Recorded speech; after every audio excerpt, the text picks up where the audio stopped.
السلام علیکم ورحمۃ اللہ وبرکاتہ۔ نحمده ونصلي على رسوله الكريم، اما بعد فاعوذ باللہ من الشیطان الرجیم، بسم اللہ الرحمن الرحیم۔ قال اللہ سبحانہ وتعالی کل من علیہا فان ویبقى وجہ ربک ذو الجلال والاکرام۔ قال اللہ سبحانہ وتعالی تبارک الذی بیدہ الملک وهو على كل شیء قدیر، الذي خلق الموت والحياة ليبلوكم أيكم أحسن عملا وهو العزيز الغفور۔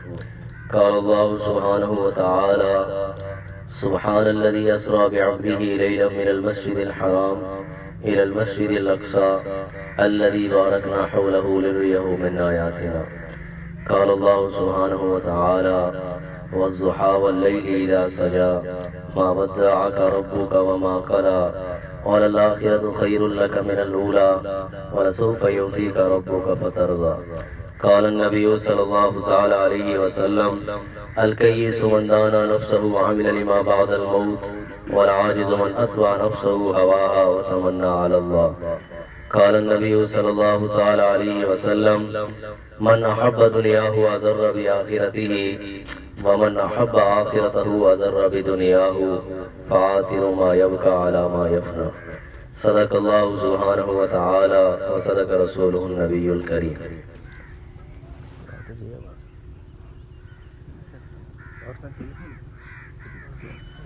میرے محترم بھائی اور دوستو، اللہ ہی اس کائنات کا بادشاہ ہے، وہی ہمارا بنانے والا ہے، تو اچھی بات تو یہی ہے کہ ہم اس کے کہنے مان کے چلیں۔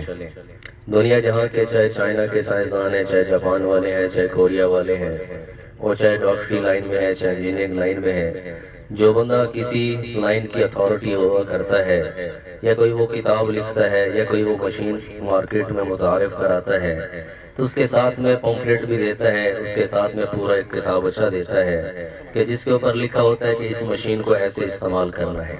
یہ میرا جسم میری مرضی کا جس نے نعرہ لگایا، تو یہ نعرہ اس وقت کیوں نہیں لگاتے ہو کہ اگر تم دکان سے اوون خرید کے آ جاؤ اور کہو میرا اوون میری مرضی، میں نے اس میں کھانا گرم نہیں کرنا، میں نے تو اس میں برف بنانی ہے، یہ اس وقت کیوں نہیں کہتے ہو جب ایئر کنڈیشن یا کوئی کولنگ کی چیز لے کے آتے ہو اور ایسے فریزر یا ڈیپ فریزر لے کے آتے ہو اور تم کو اس کے اندر تو میں نے کھانا پکانا ہے، میرا کولر میری مرضی، میرا ایئر کنڈیشن میری مرضی، یا میری گاڑی میں نے 40-50 لاکھ کی گاڑی خریدی اور اس کو میں کہوں کہ میں نے تو اسی کھیت میں ہی چلانا ہے، جبکہ وہ تو روڈ پہ چلنے والی گاڑی ہے، تو اس وقت تم کیوں نہیں کہتے ہو کہ میری کار میری مرضی، یا میری لینڈ کروزر میری مرضی، میری پراڈو میری مرضی؟ یہ تم بے وقوفانہ جملہ اپنے جسم پہ کیوں کہتے ہو کہ میرا چہرہ میری مرضی، میں داڑھی رکھوں نہ رکھوں میری مرضی، میں نماز پڑھوں نہ پڑھوں میری مرضی، میں اپنا لباس جیسے مرضی پہنوں میری مرضی، عورت کے میں پردہ کروں نہ کروں میری مرضی؟ تم چھوٹی چھوٹی چیزوں پہ تو نہیں کہتے ہو کہ میرا جسم میری مرضی، یا میرا اوون میری مرضی، میرا فریج میری مرضی، میں جو کروں، میری گاڑی میری مرضی۔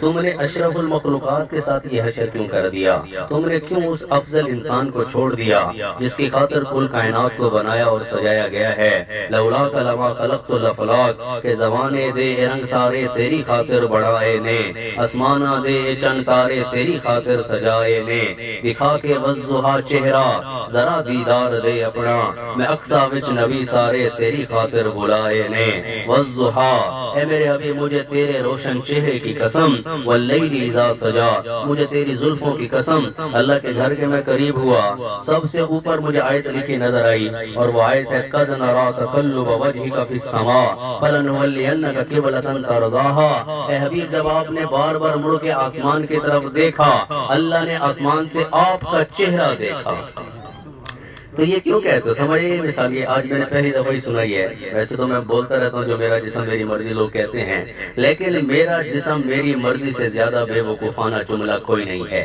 اللہم علم نجعل له عینین، یہ جو آنکھیں تمہارے پاس ہیں کہ جن کے اندر اللہ نے 13 کروڑ آئی ریسیپٹر لگائے ہیں، ان کے اندر روشنیاں لگائی ہیں، ان کے اندر رنگوں کا ڈیفرنٹ ہونا اللہ نے لگایا، شکلوں کی پہچان اس میں اللہ نے ہمیں بتائی، چیزوں کی پہچان اس کے اندر اللہ نے بتائی، یہ رنگوں کا مزاج. اب اسی وقت میں ہمیں ایک ہی وقت میں کتنے رنگ ہم دیکھ رہے ہیں. اللہ کہتے ہیں الم نجعل لہ عینین, میری آنکھ میری مرضی, جو مرضی سے دیکھنا شروع کر دیتے ہو تو بتاؤ تم نے آنکھیں اپنی خود بنائی ہیں. ولسان و شفتین, یہ ہونٹ اور زبان تم نے خود بنائے ہیں. وجعل لکم السمع والابصار والافئدہ, یہ سماعت کا نظام, بصارت کا نظام, دل کا نظام یہ تم نے کہاں سے لیا ہے؟ اللہ ہی تمہارا بنانے والا ہے. تبارک الذی بیدہ الملک وہو علی کل شیء قدیر الذی خلق الموت والحیات لیبلوکم ایکم احسن عملا وہو العزیز الغفور. بڑی ہی بابرکت ہے وہ ذات جس کے ہاتھ میں کل بادشاہی ہے, وہ ہر چیز کے کرنے پر قادر ہے.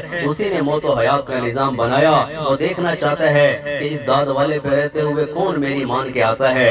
خیر پورا امریکہ افریقہ آسٹریلیا میں بستے ہوئے کون میری مانتا ہے, کون نفس و شیطان کی مانتا ہے, کون اپنے آپ کو میرا جسم میری مرضی کہلوانے والا بناتا ہے, اور کون کہتا ہے زندگی آمد برائے بندگی, زندگی بے بندگی شرمندگی کی محمد سے وفاتوں نے تو ہم تیرے ہیں. یہ جہاں چیز ہے کیا لوح و قلم تیرے ہیں. تو بھائیو جانے والے تو چلے گئے اور جانے والوں نے چلا ہی جانا ہوتا ہے. میں نے اور آپ نے ابھی موت کا سامنا کرنا ہے. I have to face my death myself. میں جتنا بڑا بھی ڈاکٹر بن جاؤں میری موت کی سختی میرے اوپر ہی آنی ہے. اور آپ جتنے بڑے بڑے چودھری وڈیرے بن جاؤ, لیکن جب موت پوری سختیوں کے ساتھ آئے گی تو پھر اس سے ہم بچ نہ پائیں گے. اللہ کا فیصلہ ہے ان اجل اللہ اذا جاء لا یؤخر لو کنتم تعلمون. جب اجل کا وقت آ جاتا ہے, اللہ کا فیصلہ آ جاتا ہے تو پھر اس کو مؤخر نہیں کیا جاتا. پھر کیا ہوتا ہے؟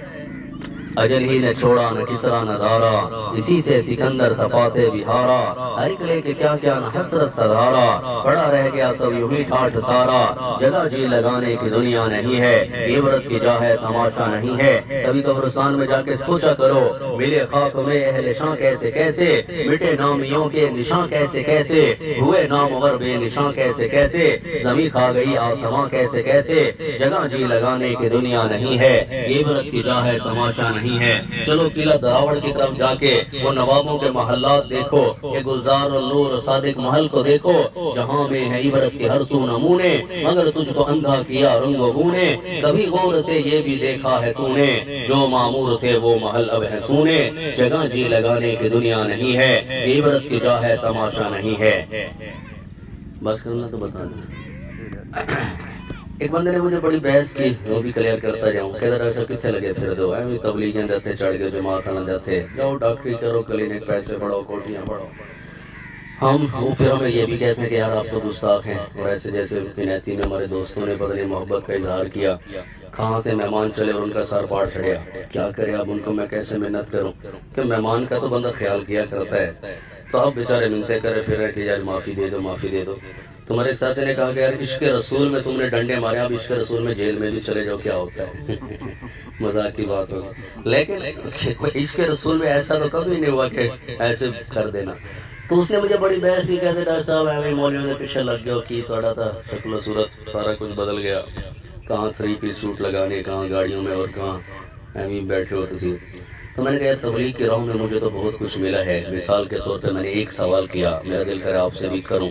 جس کو آتا ہو اس کا جواب بہت مبارک ہے, جس کو نہیں آتا بھائی وہ فکر کر لو.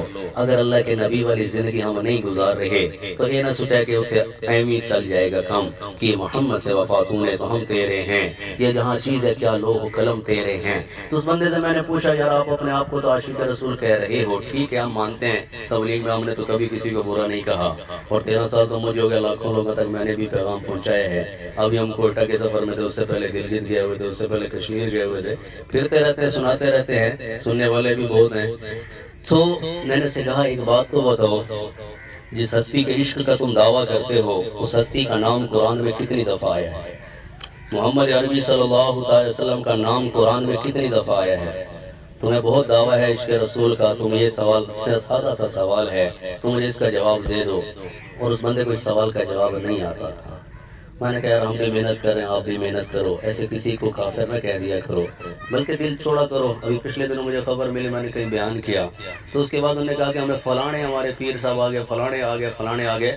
انہوں نے کہا ڈاکٹر صاحب نے تسی کی میں لے کے آ گئے، وہ تو دیوبندی تھے، فلانے تھے، وہ تو تانوں بدرا کا پتہ کی کر اتنی باتیں، لیکن وہ پڑھا لکھا بندہ تھا۔ میں کہا ہم نے ڈاکٹر صاحب کا بیان سنا ہے، انہوں نے کوئی اختلافی بات نہیں کی، کوئی فرقہ واریت کی بات نہیں کی، کوئی دیوبندیت کی بات بھی نہیں کی، عقیدے مضبوط ہیں، لیکن ہم اس کا پرچار نہیں کریں گے شریعام، مسلمانوں میں اسلام کو ہی پیش کیا جائے گا، جو صحیح نصیں ہیں مکمل طور پہ ہماری موجود ہیں اور ہم ان کے اوپر بالکل پکے طریقے سے اور مضبوط ہیں، لیکن کسی کو اتنا دھتکار دینا، کسی کو ایسے کہہ دینا کہ یار تو بالکل ہی غلط ہے، ایسا ہمارا تو تبلیغ میں کبھی مزاج نہیں بنا اور نہ ہی ہمارے اکابرین نے بنایا ہے۔ ہمارے جتنے بھی علماء جن کے پاس ہم بیٹھے رہتے ہیں، ابھی ہم سندھ میں گئے، کتنا بڑا مدرسہ تھا، وہاں علماء کے پاس میں بیٹھا رہا، انہوں نے کتنی محبت دی۔ تو بہرحال اس سوال کا جواب دے لے، میں نے کہا میں آپ کو بتا دیتا ہوں کہ میں نے تبلیغ کے راہوں میں کتنا کچھ سیکھا ہے۔ اس میں سے ایک جواب، پورے قرآن میں لفظ محمد 4 دفعہ آیا ہے۔ تو آج کی مجلس میں یہ نئی بات آپ سن رہے ہوں گے۔ تبلیغ والوں سے یہ بھی شکوہ رہتا ہے کہ پرانی گلاں کر دینے، اکو گلا کری جاندے۔ میں کہتا ہوں یار تمہاری موت کی بات کرتے ہیں، کیا موت پرانی ہو گئی ہے؟ ابھی تو نویں نکور ہے، جڑے لے آسینا ول پتہ لگ سی کتنی نویں ہے میری موت، میری اپنی موت بالکل لیٹسٹ، بالکل اپ ٹو ڈیٹ۔ تیری موت تجھے ہی آئے گی، تیری جگہ کوئی مرنے کو تیار تو نہیں ہوگا۔ تیری قبر بالکل نئی نکور بات ہے، تیری قبر کی راتیں بالکل نئی بات ہے، تیرا قیامت کے دن کھڑا ہونا بالکل نئی بات ہے، قیامت کے دن حوض کوثر پہ پہنچنا بالکل نئی بات ہے، اور قرآن کی تعلیمات بالکل اپ ٹو ڈیٹ باتیں ہیں۔ تو ایسے اپنی کم علمی میں یا جہالت میں یہ نہ کہہ دیا کرو ایمی پرانی گلاں سانو نہ سناؤ۔ تو بہرحال یہ بات تو ویسے بھی نہیں ہے کہ پورے قرآن میں لفظ محمد 4 دفعہ آیا ہے، اور اس کی ترتیب ملاحظہ کریں۔ پہلی جگہ سورۃ آل عمران 4 پارے میں اللہ فرماتے ہیں وما محمد الا رسول قد خلت من قبلہ الرسل افإن مات أو قتل انقلبتم۔ جہاں لفظ محمد قرآن میں پہلی دفعہ آیا ہے، وہاں ساتھ میں رسالت کا ذکر ہے۔ چلے 22ویں پارے میں سورۃ الاحزاب میں جہاں دوسری دفعہ لفظ محمد آتا ہے ما کان محمد ابا احد من رجالکم ولکن رسول اللہ وخاتم النبیین وکان اللہ بکل شیء علیما۔ جہاں لفظ محمد قرآن میں دوسری دفعہ اسی ترتیب توقیفی میں آیا ہے، وہاں ساتھ میں رسالت کے ساتھ ختم نبوت کا بھی ذکر ہے۔ آج 5 ستمبر ہے، 7 ستمبر کتنا اہم دن ہے، اس پہ خوشی منانا کہ اللہ پاک نے ہمیں ایک ایسا پیارا نبی دیا جو خاتم الانبیاء بھی ہے۔ تو دوسری جگہ ختم نبوت کا تذکرہ ہے۔ تیسری جگہ چلو 26ویں پارے میں سورۃ محمد میں اللہ فرماتے ہیں دوسری آیت میں والذین آمنوا وعملوا الصالحات وآمنوا بما نزل علی محمد وهو الحق من ربهم، جو محمد صلی اللہ علیہ وسلم پہ نازل ہوا، اور وہ کیا ہے جو بھی ہم نے سورۃ حشر کے اخیر میں سنا لو انزلنا هذا القرآن على جبل لرأيته خاشعا متصدعا من خشیۃ اللہ وتلك الامثال نضربها للناس لعلهم يتفکرون۔ پھول کی پتی سے کٹ سکتا ہے ہیرے کا جگر، مرد ناداں پہ کلام نرم و نازک بے اثر، قرآن میں ہو وہ تزن ہے مرد مسلمان، اللہ کرے عطا تجھ کو جدت کردار۔ اور چوتھی جہاں یہ مضمون پورا ہوتا ہے وہ ہے سورۃ الفتح کی آخری آیت، اور اس میں اللہ فرماتے ہیں محمد الرسول اللہ والذین معہ اشداء علی الکفار رحماء بینہم تراہم رکعا سجدا یبتغون فضلا من اللہ ورضوانا۔ ابھی میں کوئٹہ کے سفر میں تھا تو راستے میں سکر شکارپور کے قریب میں صحابہ کی قبریں ہیں، تو جب بھی میرا اس طرف سفر ہو تو میں ضرور حاضری دیتا ہوں۔